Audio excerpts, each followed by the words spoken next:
Fala galerinha do nono ano, aqui é o professor Billy de Arte do Colégio Ateneu e vamos para a nossa oitava aula. Bom pessoal, aí na página 27 da apostila, vamos para o capítulo 2. Acompanhe a leitura comigo, a técnica e a função da arte. Bom, o capítulo abordará como a técnica e a tecnologia se fundem com uma visão mais racional do mundo. A escola Bauhaus, os abstracionismos e as tecnologias do cinema apontam para uma progressão das mídias e a sua total diluição no cotidiano das pessoas. Então aqui a gente vê uma obra em fotografia chamada Mulher Posa com uma Máscara, 1926, de Oscar Schlemmer, na poltrona Wassily, de Marcel Breuer, que justamente na escola de Bauhaus em Berlim.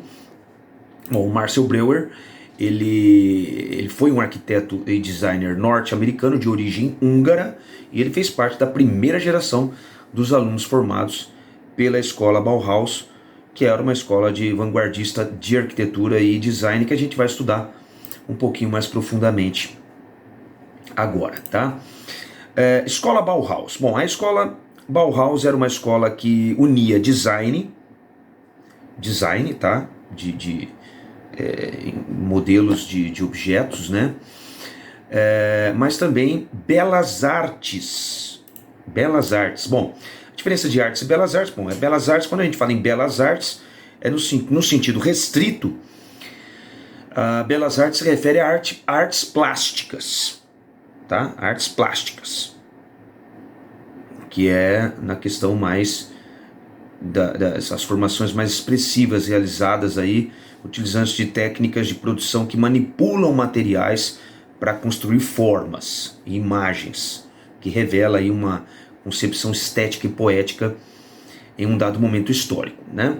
Artes plásticas. Já em sentido mais amplo, as belas artes se referem ao conjunto formado por arquitetura, pintura, escultura, aí introduz música, dança, teatro e literatura, tá? O conceito também pode se referir a uma estilização expressiva de cores e modos, tá? Isso aí que é belas artes. Então a escola Bauhaus unia design, belas artes, artes e ofícios.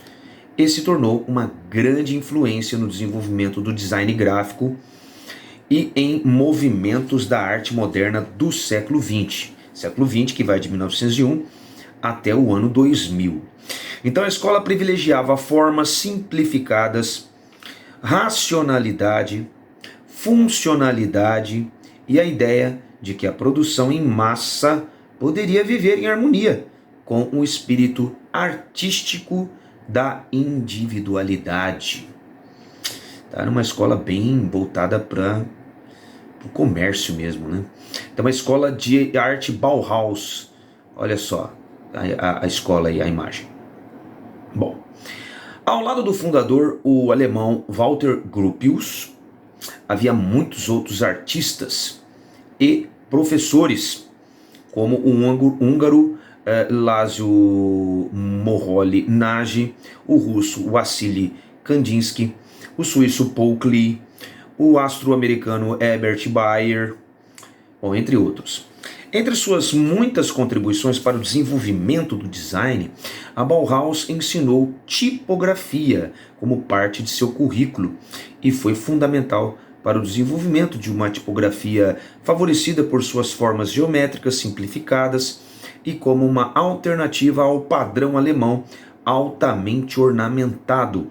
Tal tipografia ficou conhecida como sans serif ou sem serifa. Bom, a tipografia é a arte e o processo de criação na composição e impressão de um texto, física ou digitalmente, tá? Então, isso é a questão das letras, né? Da tipografia.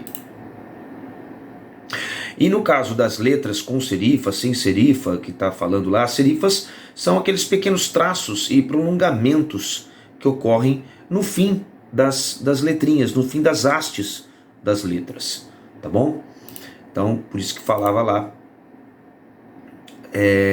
que a tipografia ficou conhecida como sans sem serifa, tá? Sem aqueles ornamentinhos na letra. Na Bauhaus, praticou-se uma tipografia funcionalista, que tem que ser bem objetivo, né?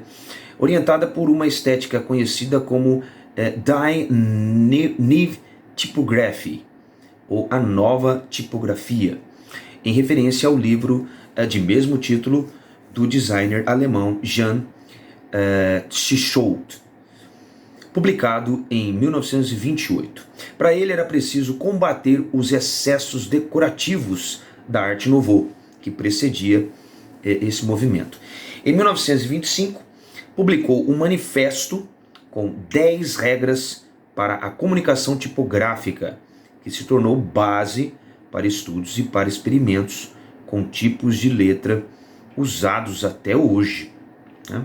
E a gente vê um catálogo da Fundação Berthold H. Berthold AG, apresentando o Ausdrucks Grutex em tipos de chumbo. Em tipos de chumbo que a gente vê aqui, né? Usado em carimbo aí, que era usados para carimbos aí, né? Bom, o que está falando dessa empresa aí, né? A Wart era uma grande empresa, uma das maiores e mais bem-sucedidas empresas de fundição, tá? A Berthold AG, tá? E de tipos do mundo durante a maior parte da era da tipografia moderna, tá? E quando fala em Ausdrucks Grutex, que era uma tipografia grotesca, que foi originalmente disponibilizada pela Berthold, né? Typ Foundry, em 1896 em Berlim, tá? Só para a gente entender essa imagem que a gente está mostrando aí. Bom, fases da escola Bauhaus. Então, o primeiro local que abrigou a Bauhaus entre 1919 e 1925 foi a Escola de Arte e Artesanato de Weimar. Weimar é uma cidade alemã, né? Em 1919, o arquiteto alemão Walter Gropius reorganizou a escola sob o nome Bauhaus School of Design. Em Weimar, os alunos começaram com um curso básico, seguido de aulas ministradas por artesãos e por artistas. Weimar é conhecida como a primeira fase da Bauhaus, né? A cidade de Weimar. O manifesto da Bauhaus proclamava que o objetivo final de toda atividade criativa é a estrutura, é o edifício, olha só, tinha que finalizar de alguma maneira com algo concreto. Então, novos alunos participavam imediatamente de projetos de construção, quando a escola esteve mais próxima do expressionismo e das artes e ofícios. Bom, o expressionismo é um movimento de vanguarda, né, que se desenvolveu aí na Alemanha no início do século XX, como reação ao impressionismo, tá, e à arte acadêmica. Então, o movimento refere-se à arte em que a representação da realidade não é mais objetiva, mas sim distorcida, para expressar, no caso, a subjetividade do artista, que é algo bem, já começando já um abstracionismo. Aí a gente vê uma imagem de nosso jogo, né? Nossa festa, nosso trabalho. Isso em 1919, é o nome desse pôster aí, feito pelo artista e professor Rudolf Lutz, tá? para uma palestra introdutória de seu curso na escola de Bauhaus, tá? Bom, aqui a gente já vê uma luminária, a icônica luminária, né? Olha só, uma luminária se tornou uma obra de arte de Wagenfeld, projetada pelos designers industriais alemães Carl Jacob Jucker e o Witten Wangenfeld. Já esse aqui são mesas de tubos de ferro para otimização do espaço, né, para melhorar, para organizar melhor o espaço, né, criadas pelo húngaro Marcel Breuer. Tá? Marcel Breuer. Bom, continuando. Em sua segunda fase, a Bauhaus fixou-se em Dessau, que é outra cidade alemã, entre os anos de 1925 e 1932. Assim, a partir dessa data, a Bauhaus do estado de Weimar, né, foi renomeada oficialmente como Bauhaus Escola de Design. Dessau era uma cidade industrial, portanto, adequada a produzir o que seria criado e desenvolvido na escola. Então, na escola se produzia e as indústrias, na escola se criava e nas indústrias se produzia. O modelo edifício sede foi construído em vidro e em aço, com salas de aula, dormitórios e residências para professores, agrupados em uma comunidade artística completa. Em resposta às críticas anteriores ao currículo da escola, Gropius, que foi o criador, né, da escola de Bauhaus, Walter Gropius, né, foi um arquiteto alemão e considerado um dos principais nomes da arquitetura do século XX, tendo sido o fundador, sim, da Bauhaus. Tá? Então, o Gropius enfatizou a fusão das artes e da indústria nos estúdios, que produziam têxteis, quer dizer, roupas, né, eletrodomésticos, geladeira, fogão, essas coisas, e acessórios e móveis, móveis para colocar dentro de casa. Então, na terceira fase da Bauhaus, houve a ascensão do nazismo em Dessau, na cidade de Dessau, né? E que forçou, nesse caso, o fechamento da escola em 1932. Bom, o nazismo, ele foi aí uma ideologia associada a Adolf Hitler, né? Que tinha um partido nazista, tá? Ou o Partido Nacional Socialista dos Trabalhadores Alemães. E durante a ascensão do Hitler ao poder, era frequentemente referido ao hitlerismo, nazismo, né? Então o termo relacionado ao neonazismo é aplicado aos outros grupos de extrema direita, né, com ideias semelhantes que se formaram após o colapso do regime nazista, se bem que a direita hoje não tem nada a ver com o nazismo, né? O nazismo é uma forma de fascismo, tá? Para quem não sabe o que é fascismo, é uma ideologia política ultra-racionalista e autoritária, tá? Caracterizada por poder ditatorial, né? Onde a direita não tem esse poder, essa ideia ditatorial, repressão da oposição por via da força, não há também isso na direita, e forte arregimentação da sociedade e da economia. E também o nazismo despreza a democracia liberal. Não é o caso da direita também, que apoia a democracia hoje. Mas naquela época o nazismo, sim, desprezava a democracia liberal e constitucional, né? Que é uma forma de governo no qual o Estado é regido e limitado por um texto constitucional que garante a existência de pesos e contrapesos, né? Amplos direitos aí políticos e de liberdades civis dos cidadãos, né? E também o nazismo é uma forma também de desprezo ao sistema parlamentar, que era um sistema de governo, né, democrático, e que o nazismo desprezava esse poder, onde o executivo baseava-se a sua legitimidade democrática a partir do poder legislativo.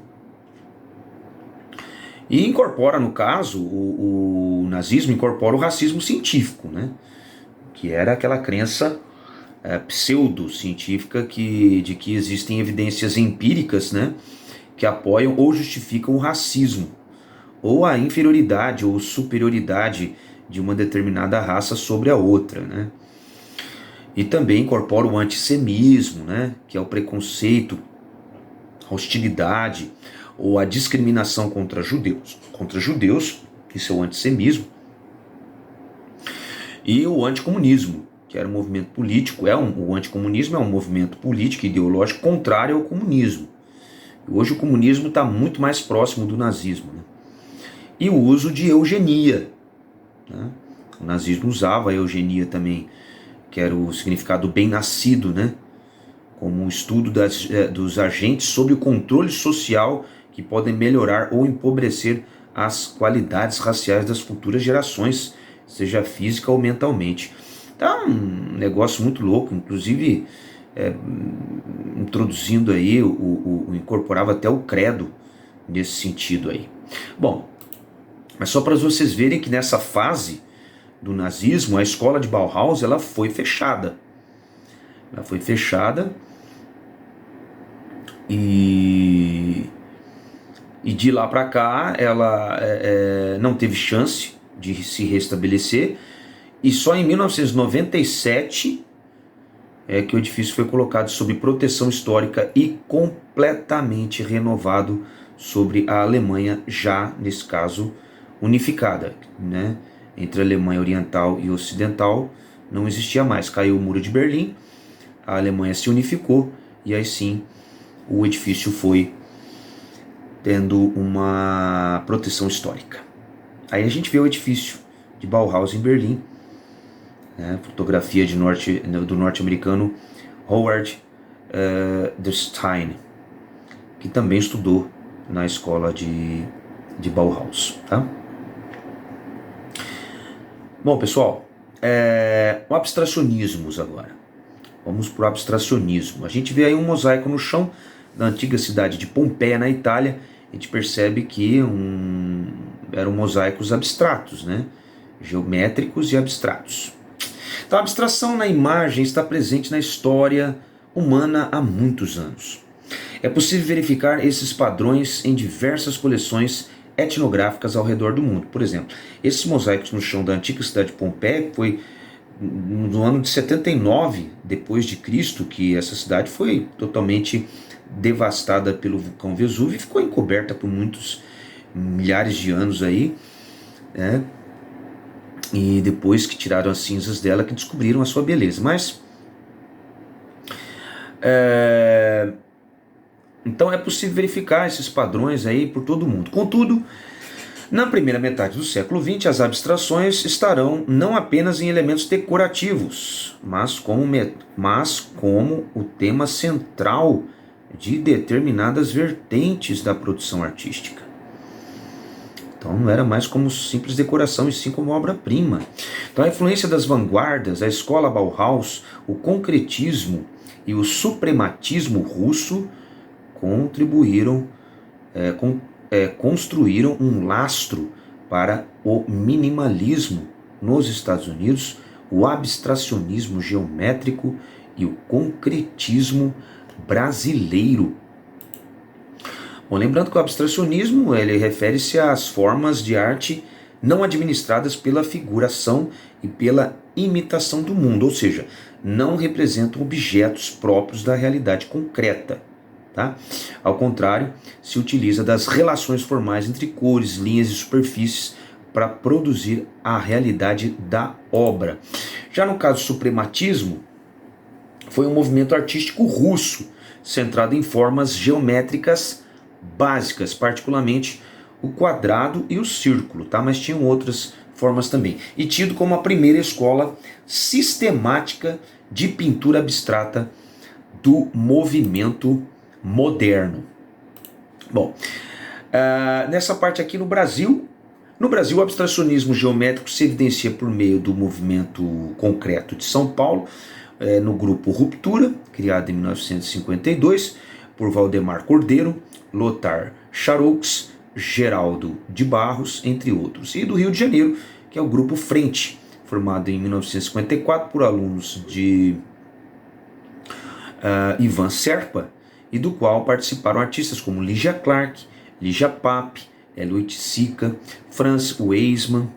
Bom, as divergências entre Rio de Janeiro e São Paulo se explicitaram na Exposição Nacional de Arte Concreta de São Paulo em 1956 e Rio de Janeiro em 1957, que foi o início da ruptura neoconcreta em 1959, a qual aderem Amilcar de Castro, Lygia Clark, Hélio Oiticica, entre outros. Então, os caminhos da abstração geométrica nem sempre coincidem com grupos organizados, podendo ser acompanhados em obras de distintos artistas, como por exemplo em pinturas de Alfredo Volpi, Milton da Costa, Cássio Michelani e em esculturas de Sérgio de Camargo.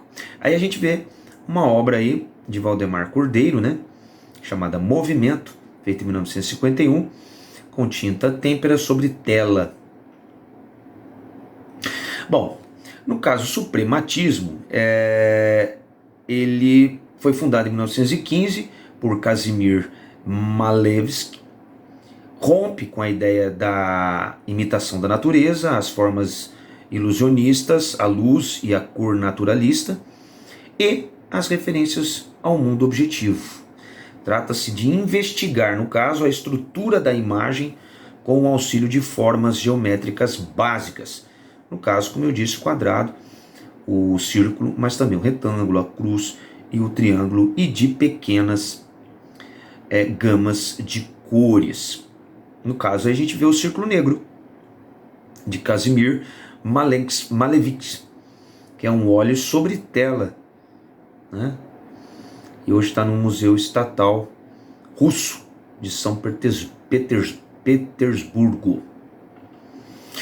Bom, as pinturas Radjed, que em português chama-se Limites Duros, feitas pelos artistas estadunidenses, que é dos Estados Unidos, né? Frank Stella, Kenneth Noland, após o período da Segunda Guerra Mundial, são reflexos dessas experiências predecessoras, quer dizer, que precedem esses outros movimentos.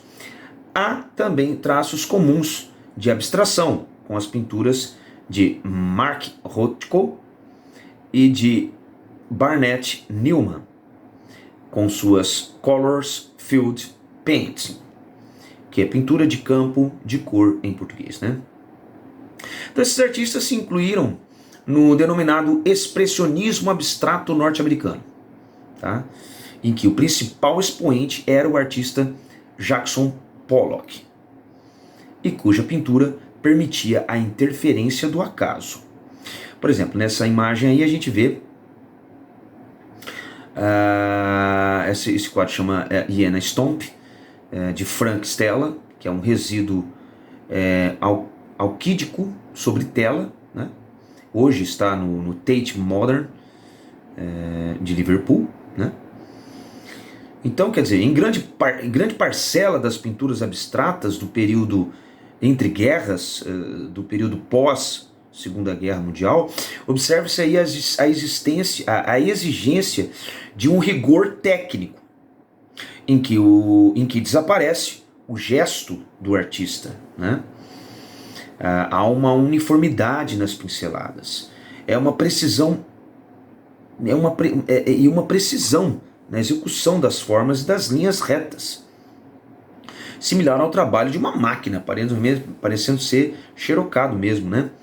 Desenvolvido por uma máquina digital, ou de um software gráfico, né?